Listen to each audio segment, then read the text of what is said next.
Centre-ville Paranormal. The flying disc has been found. El mítico Chupacabras. Les enquêtes de Christian Page. Christian Page. Salut Bernard. Comment ça va? Ça va bien, toi? Ça va bien. Écoute, je suis très content de ton premier sujet. OK. Parce que ça pique ma curiosité. Moi, c'est vrai que j'ai le goût de savoir la peur, la superstition du vendredi 13, d'où ça vient? Oui, tu sais que ça a un nom très compliqué. Ça s'appelle la paraskevidécatriophobie. Oh boy. Ça, tu gagnes beaucoup de points au Scrabble avec ça. OK, répète-moi donc ça encore. La paraskevidécatriophobie.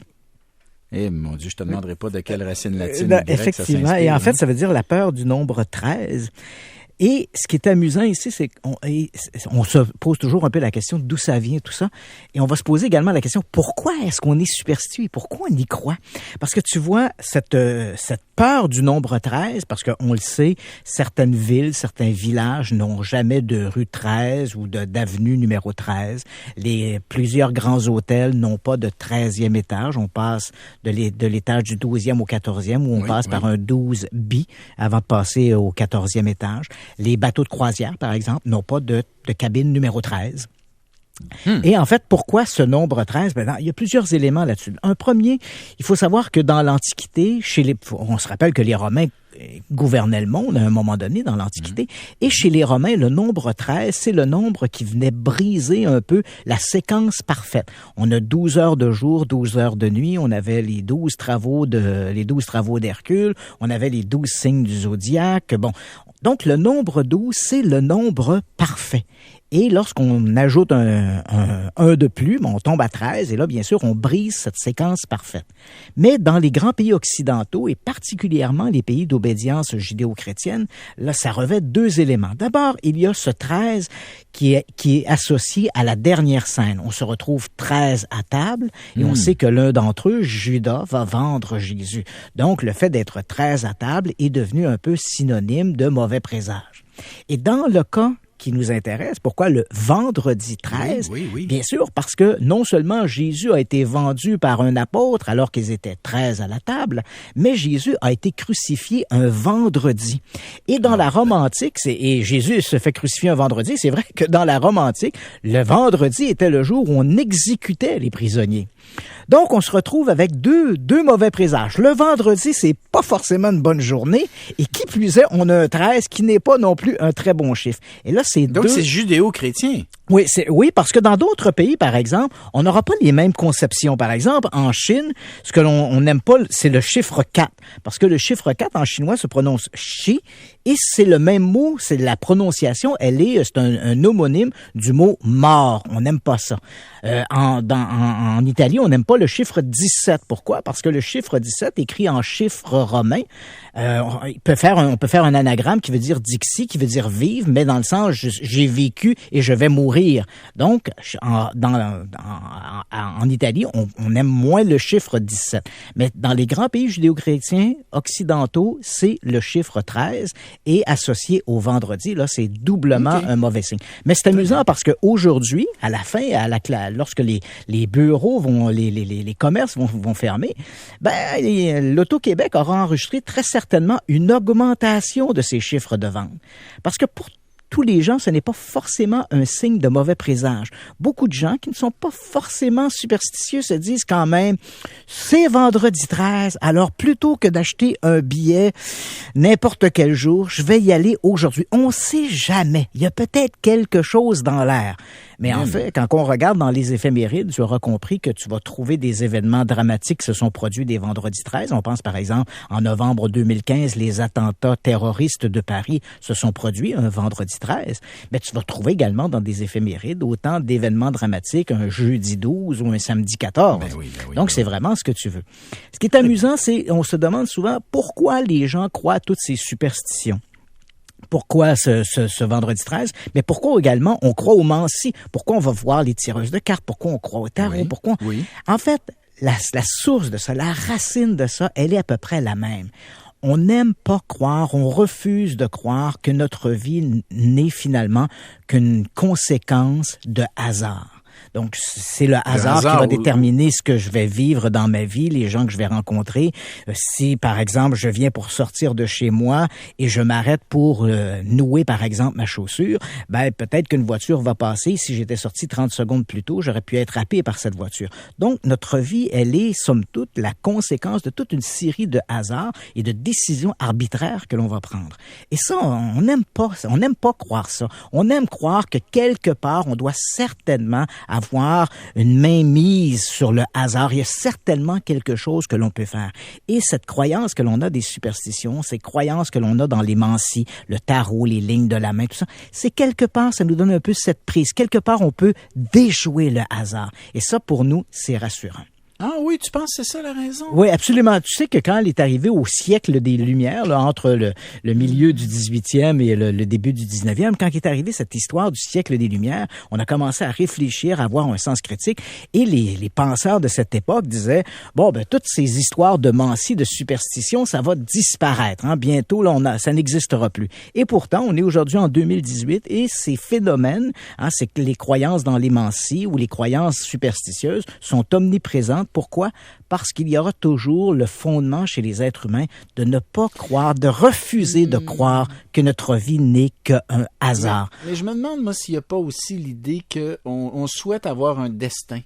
Et donc, on souhaite que la personne qu'on va voir, la cartomancienne ou peu importe, nous le révèle, nous le dévoile notre destin. Mais si elle quitte à vouloir le déjouer une fois qu'on le connaît. Ouais.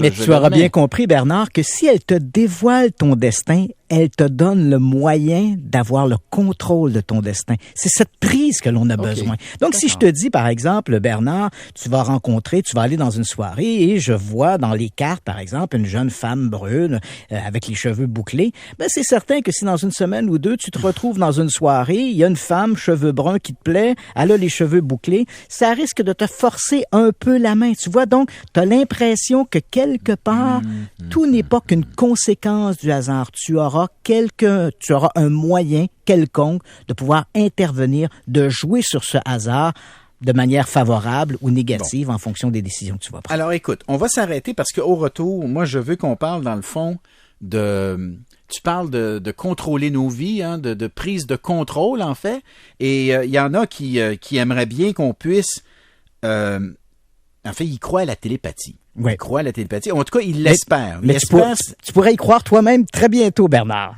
Vraiment? Oui. Vraiment? Absolument. OK, ben j'ai hâte de voir ça. Dans un instant, restez à l'écoute. De retour avec Christian Page pour parler maintenant de télépathie. Alors, la télépathie, là, c'est, comment dire, on se parle sans les mots. C'est l'unique pouvoir de la volonté. Ouais, c'est la pensée, hein? Voilà. Donc, le pouvoir d'échanger de l'information par le pouvoir de la pensée, sans autre artifice, sans passer par nos 5 sens connus.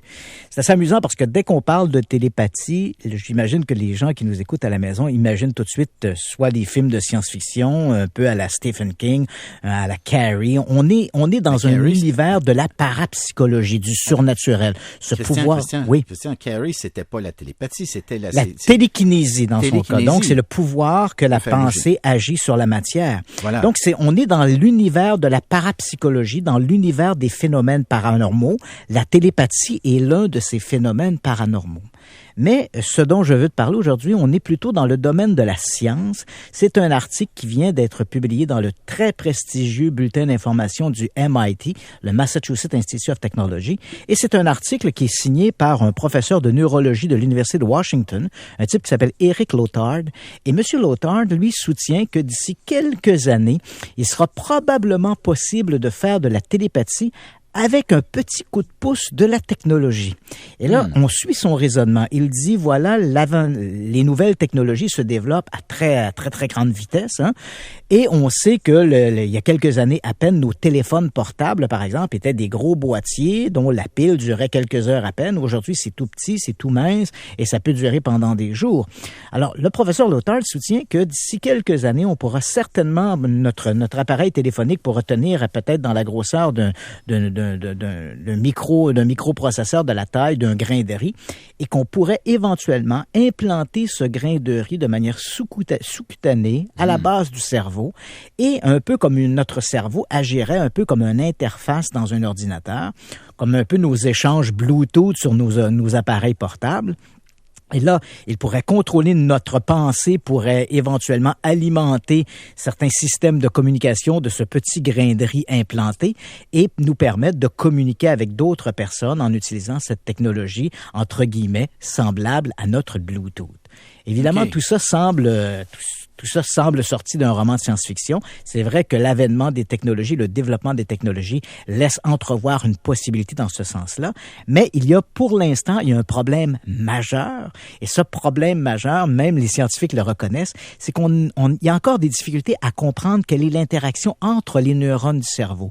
Comment l'information passe. Alors, imaginez que cette information puisse, d'une certaine façon, être cryptée, envoyer un module et que notre cerveau agira comme une interface pour ensuite transmettre cette information.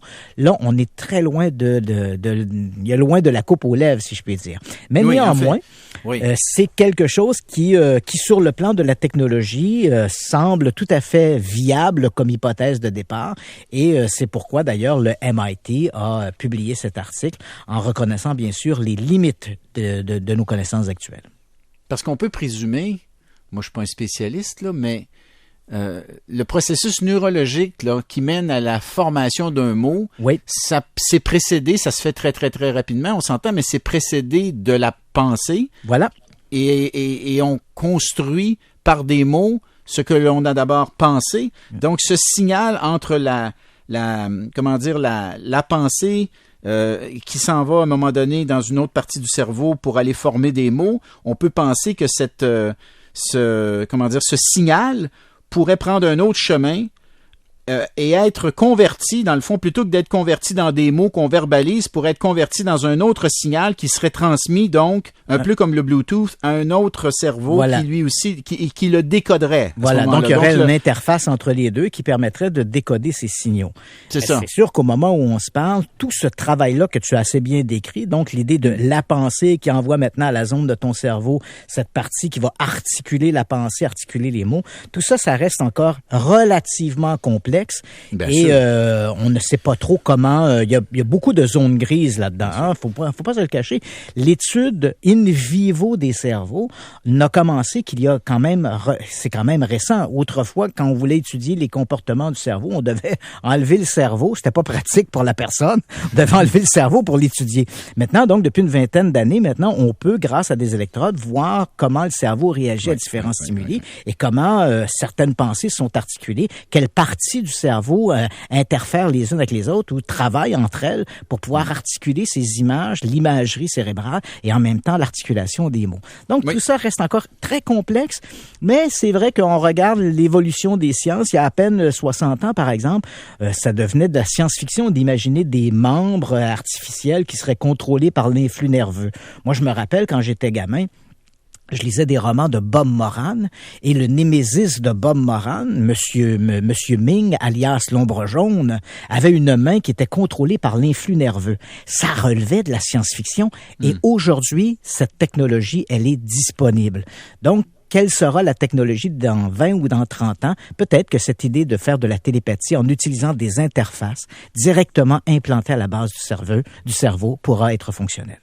Bon, on a 1 minute pour parler de Sandra Mansi. Voilà, si je dis Sandra Mansi, c'est certain que les auditeurs ne savent pas de qui on parle. Et Sandra Mansi est décédée le 31 mars dernier. Elle était âgée de 74 ans. Mais la plupart des gens connaissent sans aucun doute une des photographies de Sandra Mansi qui a fait le tour du monde. En 1977, à l'été de 1977, Sandra Mansi et sa petite famille voyageaient en voiture le long du lac Champlain au nord de Saint Albans, qui est tout près d'ici au Québec.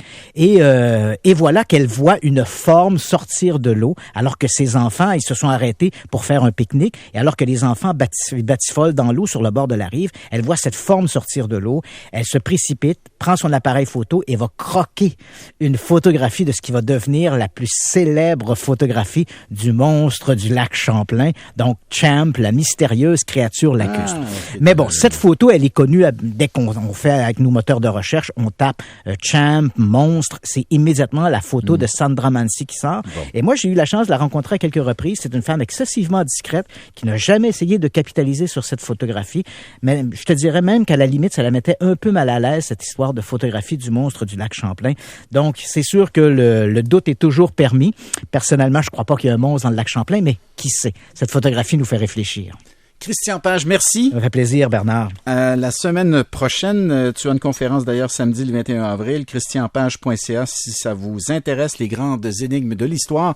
Merci à François Brisson aujourd'hui qui était à la console. Merci à Maryse Duchesneau. Merci à François Arnois. Merci surtout à vous, les auditeurs. Je vous souhaite une belle fin de semaine, même si la température risque d'être exécrable. Paul arrive. Bye.